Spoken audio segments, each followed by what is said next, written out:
wear your shirt for you. No, I did not. But I did wear the tie for you, okay? So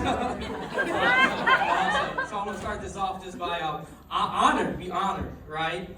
So I want to honor our lead pastor, Pastor Jurgen and Leanne, because without their obedience to the Word of God and coming across the ocean, we all would probably be sitting in these seats, we would be different chairs.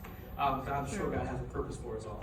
I want to honor my supervisor, Pastor Alex Claude. He's not here. And Tiger. Tiger. They are so amazing.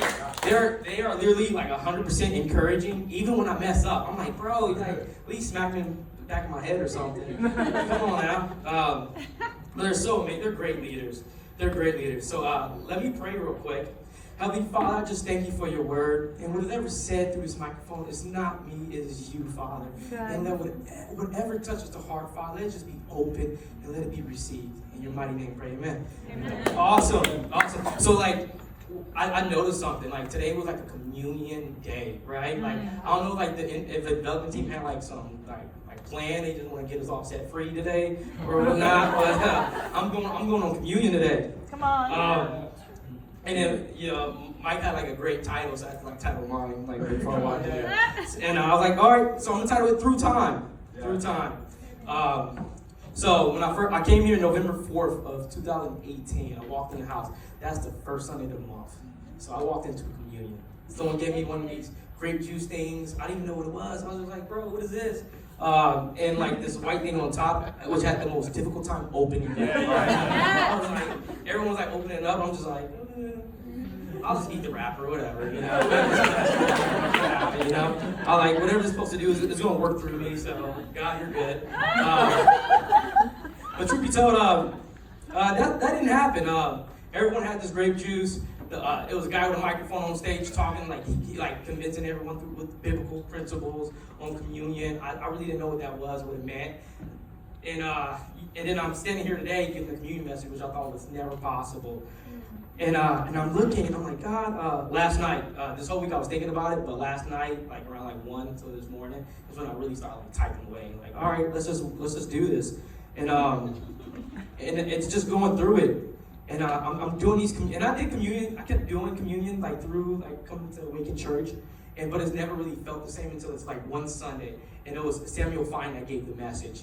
He gave a communion message that was like mind blowing, but it wasn't the message itself; it's what he said, and the words kind of like went differently in my head. Because when I started, my heart felt like this tug, and it was just so incredible.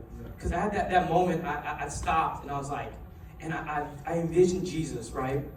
Beaten and broken, just like beaten and just shredded critically. Like most humans wouldn't survive a beating like that to this day. Like most of you guys wouldn't. And he has a cross, right? An 8-foot cross, and he's carrying it, and his weak is like his knees are weak. I don't know if you guys ever been through a physical training or anything at all. I did leg day, but after a couple squats, you're done. You feel me? So imagine our Father just walking up like Jesus Christ, like with this wooden cross, walking up a hill. It's just broken, but he has a purpose, right? He has this purpose, and he's walking up this hill, and he has an ending in mind. But before he got to that, he did this thing with the people that was close to him, the people that was around him. He broke bread with them. Yeah. He broke bread. And it's crazy because when I was reading so many translations, like you have John, you have Corinthians, and then you have Matthew, which I like the most. Because before Matthew, he looked at his disciples and said, one of you will betray me. And then Judas was like, is it I? And like, bro, like, you know what's up. Like, and Judas said, you said it, like, that's a good translation. You said it, bro, not me. But then he said, this is my body, eat it. Then taking the cup of wine and giving praise to the Father, he entered into conveying with them, saying, this is my blood. Each of you must drink it, fulfillment of the covenant. It will be poured out for many for the complete forgiveness of sins. I'm going to stop there. That's Matthew 26 through 28. You can read it if you want to. But it was like that itself is just like he looked at the man that was going to betray him and said, hey, I'm still going to break this bread with you. I'm still going to be a part of you. I still want you to be part of my life.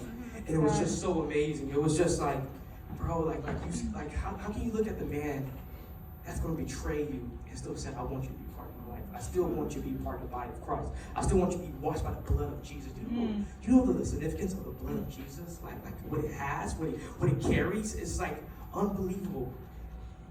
And then I had this moment where it's like, he probably looked through time when he's on that cross, 8 feet in the air, looking through time, looking at you guys, looking at murderers, adulterers, cheaters, liars, betrayers, rapists, and saying, I love them.